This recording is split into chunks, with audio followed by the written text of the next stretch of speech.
Hello all of you, welcome back to my channel. मैं आज आप लोगों के लिए लेकर आ चुकी हूँ एक कलेक्टिव रीडिंग जिसका टॉपिक रहने वाला है कि अगले 7 दिनों में आपके साथ क्या क्या हो सकता है, यानी कि अपकमिंग सिचुएशंस क्या होंगी आपकी लाइफ में फॉर नेक्स्ट 7 डेज़। ये लव लाइफ के लिए भी है और आपके लाइफ के अदर एरियाज़ के भी लिए है, यानी कि ओवरऑल आपके लाइफ के लिए है ये, चाहे लाइफ का कोई भी एस्पेक्ट हो, लव, करियर, हेल्थ, एनीथिंग। तो देखते हैं अगले 7 दिनों में आपकी लाइफ में क्या क्या होने जा रहा है। लेकिन ये रीडिंग जनरल है, कलेक्टिव है, सभी के लिए मैसेजेस आएंगे और जनरल रीडिंग है तो हो सकता है कि आपके साथ रेजोनेट करे ना करे, सिर्फ कुछ % करे, या पॉसिबल है कि आपके साथ एक्यूरेटली रेजोनेट करे। तो आपको ओपन माइंडेड होकर ये रीडिंग सुननी है। ये रीडिंग सभी ज़ोडिएक साइंस के लिए है, हर उम्र के व्यक्ति के लिए है, टाइमलेस है। ओके, टाइमलेस यानी जब भी आप इस वीडियो को देख रहे हैं, जब भी इस वीडियो तक पहुंचेंगे, यह आपके साथ तभी रेजोनेट करेगा। आइए without wasting any more time हम देखते हैं कि अगले 7 दिनों में आपके साथ क्या क्या हो सकता है। So this card wants to come out, this talks about release. Okay, तो पहला कार्ड यहाँ पर रिलीज के बारे में है। आइए आगे देखते हैं और क्या क्या मैसेजेस हैं यहाँ पे। Actually, I just need one card at one time. I have to shuffle again.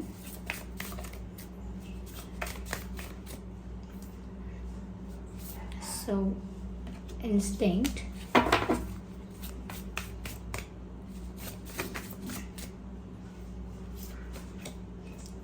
Prayer. And completion. Interesting. Well, मुझे ऐसा लगता है viewers, okay, let me arrange them properly. तो व्यूअर्स, मुझे ऐसा लगता है सबसे पहले there is lot of grey energy, which means यहाँ पर क्लैरिटी की कमी हो सकती है। ग्रे समटाइम्स ऑल्सो इंडिकेट्स और give science about the unclear situation and a lot of confusion also। ऐसा लगता है आने वाले अगले 7 दिन जो है उसमें किसी बात को लेकर, किसी विषय को लेकर आपके मन में क्लैरिटी की कमी होगी। कोई टॉपिक ऐसा है, कोई बात ऐसी है जिसके वजह से आपके मन में द्वंद्व होगा, यानी कि कन्फ्यूजन चलेगा और उस कन्फ्यूजन से क्लैरिटी नहीं होगी। कहीं ना कहीं आपका विजन ब्लर होगा। ये मैं आँखों के विजन की बात नहीं कर रही हूँ। डिसीजन क्या लेना है, क्या सही है, क्या गलत है, क्या सच है, क्या झूठ है, क्या होना चाहिए, क्या नहीं होना चाहिए, एम आई राइट और एम आई रॉन्ग, क्या मैं सही रास्ते पर हूँ या गलत रास्ते पर, क्या जो मैंने किया था वो सही था या गलत था। तो ऐसी ही किसी चीज़ को लेकर आपके मन में कन्फ्यूजन हो सकता है। ऐसा भी हो सकता है मैं किसी को प्रपोजल के लिए हाँ बोलूँ या ना बोलूँ, एक्सेप्ट करूँ या रिजेक्ट करूँ, इस इंसान का विश्वास करूँ या ना करूँ, मूव ऑन करूँ या ना करूँ। तो ये सभी भी क्या है, कन्फ्यूजन है। और ये कन्फ्यूजन लाइफ के हर एरिया में किसी भी एस्पेक्ट में हो सकता है। ओके व्यूअर्स, साथ ही साथ मुझे लगता है व्यूअर्स, आने वाले अगले 7 दिन जो होंगे वो थोड़े से शुरुआत में, यानी कि सिर्फ 7 दिन के लिए हम ये रीडिंग कर रहे हैं, लेकिन आने वाले समय की जो एनर्जी आपके दिख रही है वो ऐसी लग रही है कि थोड़ा सा अगर ट्रबल आपकी लाइफ में आएगा या फिर लाइफ में नहीं आएगा, सिर्फ आपके मन में होगा, किसी बात को लेकर चिंता होगी, वो भी एक ट्रबल है। तो भी मुझे लगता है कि उसके बाद आपकी लाइफ में स्पिरिचुअलिटी एंटर करेगी। और अगर आप ऑलरेडी एक स्पिरिचुअल जर्नी में हैं या ऑलरेडी काफ़ी स्पिरिचुअल है, तो मुझे लगता है कि उसका परिणाम ये होगा कि आपको स्पिरिचुअलिटी में जाकर ही मन को शांति मिलेगी, हीलिंग हो पाएगी, कहीं ना कहीं सुकून मिल पाएगा। थोड़ा सा मुझे टर्बुलेंस और ट्रबलसम सिचुएशन यहाँ पर दिख रही है आने वाले 7 दिनों में। पर ये ऐसा कुछ नहीं है कि एक्सटर्नल कोई फैक्टर है जो आपको हर्ट करेगा, हार्म करेगा। कुछ एक्सटर्नल नहीं है यहाँ पर। It's all in your mind. ये सिर्फ ओवर थिंकिंग है, ये सिर्फ लैक ऑफ क्लैरिटी है, ये सिर्फ कन्फ्यूजन है, ये सिर्फ मिसअंडरस्टैंडिंग है, ये सिर्फ फियर है। तो ये ऐसी चीज़ें हैं जो इंसान अपने अंदर ही बनाता है किसी कारण से, लेकिन बाहर से कोई आपको कोई अफेक्ट नहीं कर रहा है, कोई पर्सन या कोई सिचुएशन अफेक्ट नहीं कर रही है इस तरह से। आपके थॉट्स और आपका माइंड आपको कहीं ना कहीं थोड़ा सा टेंशन दे सकता है। अलग अलग विषयों पर आप चिंता कर सकते हैं। मुझे लगता है व्यूअर्स अगले आने वाले 7 दिनों में हो सकता है कि आप किसी ऐसे इंसान को लेकर बहुत ज़्यादा स्ट्रेस लें, टेंशन लें या बहुत ज़्यादा सोचें जो आपको छोड़ कर गया है। ओके, क्योंकि यहाँ पर रिलीज़ की एनर्जी है, सबसे पहला कार्ड यही था। और ऐसा लगता है कि आपकी लाइफ से कुछ रिलीज़ हुआ है। ज़रूरी नहीं है कि कोई छोड़ कर ही गया हो, ये भी हो सकता है कि अगले आने वाले 7 दिनों में आपकी कोई ऐसी आदत, आपकी कोई ऐसी चीज़, आपका कुछ आपकी लाइफ से रिलीज़ हो सकता है। कोई हैबिट, कोई पैटर्न, आपकी लाइफ से कोई पर्सन या कोई नेगेटिव एनर्जी है आपकी लाइफ में, वो भी रिलीज़ हो सकती है। तो ऐसा लगता है जैसे आपकी लाइफ से काफ़ी कुछ रिलीज़ हो रहा है अगले 7 दिनों में, या फिर जो चीज़ें ऑलरेडी रिलीज़ हो चुकी हैं उनके बारे में आप सोचकर थोड़ा सा परेशान हो रहे हैं, मिस कर रहे हैं या हर्ट हो रहे हैं या ओवर थिंकिंग कर रहे हैं कि मैंने इनको जाने दिया, रिलीज़ किया अपनी लाइफ से, ये सही किया या नहीं, मैंने मूव ऑन कर लिया और अपने आप को फ्री कर लिया, ये मैंने सही किया या नहीं। ओके, तो ये भी हो सकता है कि अगर कोई ऐसा डिसीजन लिया था पहले जहाँ पर आपकी लाइफ से काफ़ी कुछ रिलीज़ हुआ था, तो उस पर भी आप सोच रहे हो सकते हैं कि क्या मैंने सही किया या गलत, और अगर सही किया, गलत किया, जो भी किया, लेकिन आपको बहुत याद आ रही है या आपको हर्ट हो रहा है बहुत समहाउ, तो यहाँ पर ऐसी ही सिचुएशन दिख रही है अगले 7 दिनों में। और ये भी है कि कोई सिचुएशन सच में ऐसी हो सकती है नेक्स्ट 7 डेज़ में कि आपकी लाइफ से बहुत सारी चीज़ें जाएं, और वो आपके अच्छे के लिए ही जाएंगी। क्यों? क्योंकि वो आगे आपको स्पिरिचुअलिटी की तरफ धकेलेंगी। जो भी आपकी लाइफ में कंडीशंस आती हैं जो आपको स्पिरिचुअल बना देती हैं, at the end of the day आपको स्पिरिचुअलिटी में लेकर आ जाती हैं, वो लाइफ कंडीशंस समवेयर अच्छी होती हैं। क्यों? क्योंकि वो आपके पास कोई रास्ता नहीं छोड़ते स्पिरिचुअलिटी के अलावा, और जब इंसान स्पिरिचुअल हो जाता है तो फिर उसे कोई और रास्ता चाहिए भी नहीं, उसे फिर किसी और चीज़ की टेंशन नहीं रहती है। यहाँ पर ऐसा लगता है आने वाले 7 दिनों में जो भी आपकी लाइफ से रिलीज़ हो रहा है, एक डिटॉक्सिफिकेशन प्रोसेस हो रहा है। जो लोग आपको सपोर्ट नहीं करते हैं, आपके लिए फेवरेबल नहीं हैं, आपके वेल विशर्स नहीं हैं, कहीं ना कहीं आपके अगेंस्ट हैं, मन ही मन आपसे कंपटीशन करते हैं या जेलस हैं या कंपैरिजन करते हैं, समवेयर आपको डीमोटिवेट करते हैं, डिस्करेज करते हैं। ओके, नेगेटिव एनर्जीज आपकी तरफ भेजते हैं, नेगेटिव सोच के भी, और अफर्मेशंस और जो भी कुछ है स्पेल वगैरह, वैसे भी ये सभी चीज़ें आपकी लाइफ से रिलीज़ हो जाएंगी अगले 7 दिनों में। और ऐसे जब लाइफ से कुछ रिलीज़ होता है, जैसे हमारी आदत छूटती है कोई, या किसी से हमारी बात होना बंद होती है, या हमारी लाइफ से अचानक से कुछ हट जाता है, रिमूव कर दिया जाता है, तो हम घबरा जाते हैं, संभाल नहीं पाते हैं खुद को, एक दूसरे को भी दोष दे सकते हैं, खुद को भी दोष दे सकते हैं, और अगर कुछ नहीं बन पाया तो प्रभु को, ईश्वर को भी दोष दे देते हैं। जबकि ऐसा नहीं करना है, आपको थोड़ा अपने आप को संभाल के रखना है, बैलेंस रखना है, थोड़ा सा मैच्योरिटी के साथ आपको सिचुएशन को डील करना है कि जो आपकी लाइफ से रिलीज़ हो रहा है, सबसे पहले ये बिलीव कीजिए कि ये जो हो रहा है डिवाइन की मर्जी से हो रहा है, मेरी डेस्टिनी में जो है वो हो रहा है, और जो कुछ हो रहा है वो मेरे अच्छे के लिए हो रहा है। तो ये सोचकर आप थोड़ा सा एक्सेप्ट करेंगे अपनी लाइफ के डिटॉक्सिफिकेशन को, रिलीज़ को, तो अच्छा है, आपके बेटरमेंट और इम्प्रूवमेंट के लिए ही है। मुझे ऐसा लगता है व्यूवर्स कि आने वाले 7 दिनों में आपकी इंट्यूशन बहुत स्ट्रांग होगी और आपको सही गलत के लिए गाइड भी करेगी। जो कि मैंने कहा ना कि आप कंफ्यूज हो सकते हैं काफ़ी सारी बातों को लेकर, आपके मन में द्वंद्व आ सकता है, तो आपकी इंट्यूशन आपको गाइड करेगी कि क्या सही है, क्या गलत है, क्या राइट पाथ है, क्या रॉन्ग पाथ है, क्या क्या काइंडनेस है और क्या क्रूएलिटी है, क्या लव है, क्या हेट है। तो सब चीज़ों में आपको अंतर साफ नज़र आ सकता है अगर आप अपनी इंट्यूशन की सुने। आपकी इंट्यूशन बहुत स्ट्रांगली आपको गाइड कर रही है, क्योंकि जिन लोगों के लिए मैंने कहा कि आप ऑलरेडी काफ़ी स्पिरिचुअल हो सकते हैं, तो व्यूअर्स उसी वजह से आपकी इंट्यूशन आपको गाइड करती है। इट इज़ जस्ट दैट कि ओवर थिंकिंग इतनी ज़्यादा कॉमन हो गई है, या कहीं ना कहीं हम कह सकते हैं कि सोसाइटी का इतना अफेक्ट है हमारे माइंड पर, या सोशल स्ट्रक्चर ऐसा है जिसमें हम स्टक हैं कि हम इंट्यूशन और ऐसी बातों पर ध्यान ही नहीं दे पाते। लेकिन हमारा अंतर्मन, हमारी अंतरात्मा, हमारी इंट्यूशन हमेशा हमें सही पाथ की तरफ गाइड कर रही होती है। थोड़ा सा आप अकेले बैठिए, शांति में बैठिए, मन को शांत कीजिए, हो सके तो आंखें बंद कीजिए, ध्यान से थोड़ा पीसफुल होकर बैठिए, रिलैक्स्ड होकर बैठिए। आपको आपके प्रश्नों का भी उत्तर मिलेगा, और जिस चीज़ में आपको कन्फ्यूजन है उसके लिए भी आपको क्लैरिटी मिलेगी, क्योंकि आपके जो गार्जियन एंजल्स हैं, डिवाइन स्पिरिट्स आपको गाइड कर रहे हैं, और आपको वो गाइडेंस ज़रूर समझ में आएगी अगर आप शांत मन से सुनेंगे। अगर मन में बहुत सारे विचार हैं, बहुत सारी उथल पुथल है, बहुत सारे इमोशंस का टर्बुलेंस एक ऐसा है, तो नहीं हो पाएगा तो नहीं समझ पाते हम कि क्या है हमारा इंट्यूटिव थॉट। इंट्यूटिव थॉट को समझने, ऑब्जर्व करने और जानने के लिए हमें थोड़ा शांत बैठना होगा। ऑफ कोर्स शांत बैठना होगा मतलब मेडिटेट करना होगा। And even if not that, अगर आप वो नहीं कर पाते हैं तो थोड़ा बस शांत बैठ के थोड़ा मन को हल्का करके, दिमाग को रिलैक्स करके देखिए, ज़रूर समझ में आएगा आगे का रास्ता। It's not that difficult. तो मुझे ऐसा लग रहा है, और साथ ही साथ मुझे ये भी लग रहा है व्यूवर्स कि जितना आप डिवाइन पर ध्यान देंगे, because here we can see there is prayer also, अगले आने वाले 7 दिनों में जितना आप डिवाइन को सरेंडर करके रहेंगे सब कुछ, जितना ज़्यादा आप डिवाइन से कनेक्टेड रहेंगे, जितना ज़्यादा स्ट्रॉन्ग आपका फेथ रहेगा परमात्मा पर, ईश्वर पर, डिवाइन पर, उतना ही ज़्यादा आपके लिए आगे का पाथ ईजी होगा, स्मूथ होगा, लाइक अ केक वॉक। तो इतना आसान रास्ता हो जाएगा अगर आप सब कुछ सरेंडर कर देंगे। देखिए, हमारी रेगुलर लाइफ में भी हम जब सरेंडर कर देते हैं तो कितने आराम से रहते हैं। कहते हैं ये काम तुम्हें सौंप दिया, अब तुम इसे करना, मेरी जिम्मेदारी नहीं है, और निश्चिंत हो जाते हैं। निश्चिंत यानी कि चिंता मुक्त हो जाते हैं। किसी को बोल देते हैं कि अगर ये गलत हुआ तो आपकी रिस्पॉन्सिबिलिटी होगी, वो कहता है हाँ मेरी होगी, तो कहते हैं चलो मैं फ्री अब।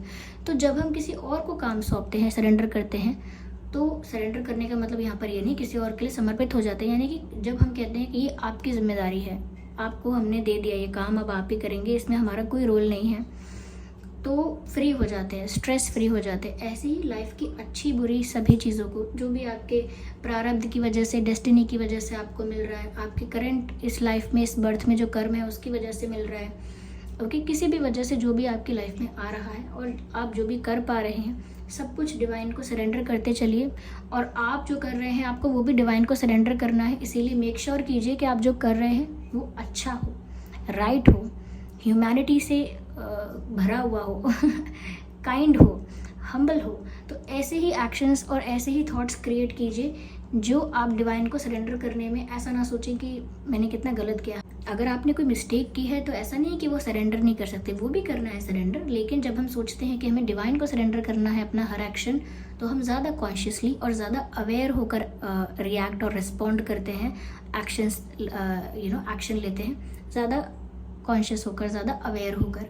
तो यहाँ पर भी आपको ज़्यादा से ज़्यादा प्रेयर का मतलब यहाँ पर बस यही है कि आपको डिवाइन से कनेक्टेड रहना है। जो भी दुख, संकट या अनस्टेबिलिटी आपको दिखती है, आपको बोलना है कि जो हो रहा है मेरी लाइफ में वो ऊपर वाले की, ईश्वर की, डिवाइन की इच्छा से हो रहा है, और जो उनकी इच्छा से हो रहा है वो मुझे सब कुछ स्वीकार है, सब कुछ। लेट देम डू इट, वो जो चाहते हैं वो करने दो, क्योंकि उनको पता है फ्यूचर क्या है, मुझे नहीं पता। उनको पता है कि डेस्टिनी कहाँ जाएगी, मेरा कल्याण, मेरी भलाई किस चीज़ में है, मुझे नहीं पता, बिकॉज मैं नहीं जानता कि आगे क्या होने वाला है, but they know somehow somehow, that is why we call them divine.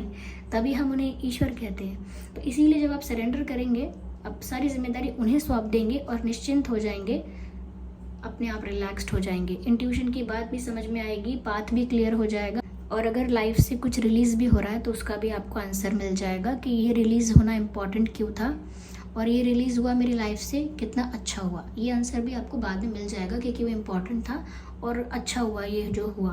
Okay, यहाँ पर मुझे ऐसा लगता है व्यूवर्स कि अगले आने वाले 7 दिनों में मुझे ऐसा लगता है काफ़ी लोगों के लिए, यहाँ पर सबके लिए तो नहीं कहूँगी, कुछ लोगों के लिए मुझे लगता है कि किसी से बिछड़ना हो सकता है और किसी का किसी से मिलना हो सकता है। बिछड़ने का मतलब मैंने आपसे ऑलरेडी कहा था कि लाइफ से कोई रिलीज़ होगा, लेकिन चिंता मत कीजिए, सिर्फ ऐसे ही लोग, ऐसी ही चीज़ें रिलीज़ होंगी लाइफ से जो आपके लिए अच्छी नहीं थी, प्रेजेंट में अच्छी नहीं थी या फ्यूचर में अच्छी नहीं होंगी, जो अब तक अच्छी नहीं थी, ऐसी ही चीज़ें आपकी लाइफ से रिलीज़ होंगी। आप डाउट मत कीजिएगा डिवाइन के डिसीजन को कि ये तो अच्छा था मेरे लिए, ये मेरी लाइफ से क्यों चला गया, ये तो मुझे चाहिए था, ये तो मुझे बेहद प्रिय था। ऐसा नहीं, डाउट मत कीजिएगा डिवाइन के डिसीजन को, क्योंकि वो सच में आपकी लाइफ से वही चीज़ रिलीज़ कर देंगे, रिमूव कर देंगे जो आपके लिए अच्छी नहीं है। Okay, so you are a protected child और you are a protected person. आपको प्रोटेक्ट करते हैं, इसीलिए आपकी लाइफ से उन लोगों को हटा देते हैं या उन चीज़ों को हटा देते हैं जो आगे जाकर आपके मार्ग में बाधा बन सकती हैं। ओके, या और ज़्यादा से ज़्यादा सोल कॉन्शियसनेस में जीना है, ये सोच कर नहीं जीना मैं, मेरा शरीर, मेरा कंफर्ट, मेरे सेंसेस मेरी आँखों को सुख चाहिए, मुझे टेस्ट अच्छा मिलना चाहिए हर वक्त, या व्हाट, हर तरह का कंफर्ट या हर तरह के मटेरियलिस्टिक चीज़ों के बारे में कह रही हूँ। जितना ज़्यादा मटेरियलिस्टिक चीज़ों के पर्सपेक्टिव से लाइफ को देखेंगे उतना ही ज़्यादा सोल कॉन्शियसनेस से दूर रहेंगे। और सोल कॉन्शियसनेस में रहना यानी कि दिन में बार बार ध्यान रखना या हमेशा ही ध्यान रखना कि आप एक आत्मा है, उसी तरह से जीवन को जीना है जितना रिक्वायर्ड है। ज़्यादा अफेक्ट नहीं करना है, ओके, ज़्यादा ख़राब नहीं करना है चीज़ों को। देखिए, कोई एक इंसान आया एक प्लानेट पर, और उस लाइफ से जब वो फ्री होकर तो नहीं, उस लाइफ से जब वो जाएगा यानी कि वो नेक्स्ट बर्थ लेगा, ओके, मैं सैल्वेशन की बात नहीं कर रही, मुक्ति की बात नहीं कर रही, लेकिन जब वो उसने जन्म लिया और जब वो जाएगा यानी कि देह को त्याग करेगा, तब उस बीच में उसने प्लानेट को या सोसाइटी को या समहाउ कैसे भी कितना अफेक्ट किया चीज़ों को, क्योंकि कर्म तो हम करेंगे आए हैं, एक्शंस तो लेंगे, डिसीजंस भी लेंगे, कर्म भी करेंगे, थॉट्स भी क्रिएट करेंगे। अब अगर वो थॉट्स अच्छे नहीं हुए, अगर वो एक्शंस अच्छे नहीं हुए, तो वो सोसाइटी को, प्लैनेट को, एनवायरनमेंट को, एनिमल्स को, सबको, पूरी ह्यूमैनिटी को हार्म करेंगे। आपने देखा होगा कोई एक ऐसा इंसान जन्म लेता है जो पूरा जीवन जी कर जाता है और इतना अच्छा इम्पैक्ट छोड़ कर जाता है दुनिया पर कि दुनिया में कुछ भलाई, कुछ अच्छाई करके जाता है, तो उसके आने का पर्पस जो भी हो, लेकिन वो आकर इतना अच्छा काम करके जाता है, वो अफेक्ट नहीं करता है प्लैनेट को। लेकिन जब कोई एक इंसान जन्म लेता है, कुछ अच्छा नहीं करता किसी के लिए और उल्टा नुकसान करके जाता है, तो ऐसे इंसान का कहीं ना कहीं कर्मा का बर्डन जो है वो बढ़ जाता है। तो यहाँ पर व्यूअर्स, आपको सोल कॉन्शियसनेस में ज़्यादा रहना है कि आप एक सोल हैं और आप प्लैनेट को, लोगों को, ह्यूमैनिटी को, लाइफ को यहाँ पर अफेक्ट ज़्यादा ना करें। अगर कुछ प्रोवाइड कर सकते हैं, कुछ कुछ अच्छा सर्व कर सकते हैं तो ज़रूर करें, और अगर कुछ अच्छा नहीं कर सकते हैं तो प्लीज़ कुछ अफेक्ट ना करें। जैसे कई लोग आते हैं, जन्म लेते हैं, ढेर सारे पेड़ काट कर चले जाते हैं। अब आप आए थे, कुछ ना ही करते तो अच्छा था, आपने पेड़ क्यों काट दिए। कुछ लोग आते जन्म, ढेर सारे एनिमल्स को मारकर चले जाते हैं। क्या मतलब, फिर क्या ही फ़ायदा हुआ एक जन्म और इतने लोगों की हत्या, तो ये भी गलत है। तो ऐसे ही जब आप आते हैं तो कम से कम अफेक्ट करें सोसाइटी को, ह्यूमैनिटी को, प्लैनेट को, अगर कुछ अच्छा नहीं कर सकते तो, ओके। तो ये इसीलिए बोला मैंने सोल कॉन्शियसनेस में रहें। जब हम सोल कॉन्शियसनेस में नहीं होते हैं तभी ऐसी हरकतें और गलतियाँ करते हैं। बाकी डिवाइन को सरेंडर करके रहें। अगले आने वाले 7 दिनों में बुरा कुछ नहीं है, it's all in your mind. लेकिन रियलिटी ये है कि आपकी लाइफ से काफ़ी कुछ रिलीज़ होगा। अपनी इंट्यूशन की सुनिए, जिससे कि आपको आगे डिसीजन लेने में ज़्यादा से ज़्यादा हेल्प मिलेगी। और साथ ही साथ मैंने कहा, कुछ लोगों का सेपरेशन हो रहा है यानी कि रिलीज़ होंगे, लेकिन कुछ लोग ऐसे हैं जिनका यूनियन भी हो रहा है। यस, अगर कोई ऐसा पार्टनर है जिसके साथ आपका सेपरेशन था, बहुत टाइम से आप मैनिफेस्ट कर रहे थे, चाह रहे थे उसको, मिस कर रहे थे उसको, और उसके साथ आपकी अच्छी बॉन्डिंग थी, अच्छा कनेक्शन था, हो सकता है एक सोलमेट कनेक्शन, एक स्पिरिचुअल कनेक्शन बन गया था उस इंसान के साथ, तो ऐसे किसी पर्सन के साथ आपका यूनियन हो सकता है, ओके। लेकिन कुछ लोगों के लिए सेपरेशन है, यानी कुछ लोगों के लिए ये एक एंडिंग है, कुछ रिलीज़ हो जाएगा लाइफ से, इसीलिए कुछ कनेक्शंस की एंडिंग है, चाहे वो फ्रेंडशिप क्यों ना हो। और कुछ लोगों के लिए ये यूनियन है, यानी कि कुछ लोगों का यूनियन भी होगा, इट्स 50-50। लेकिन रिलीज लाइफ से बहुत कुछ हो रहा है, ये दिख रहा है, चाहे वो अपनी आदत क्यों ना हो, या कुछ भी हो सकता है, XYZ। मैं ज़्यादा क्या एक्सप्लेन करूँ, कुछ भी हो सकता है। थोड़ा सा इसको क्लैरिफाई करते हैं।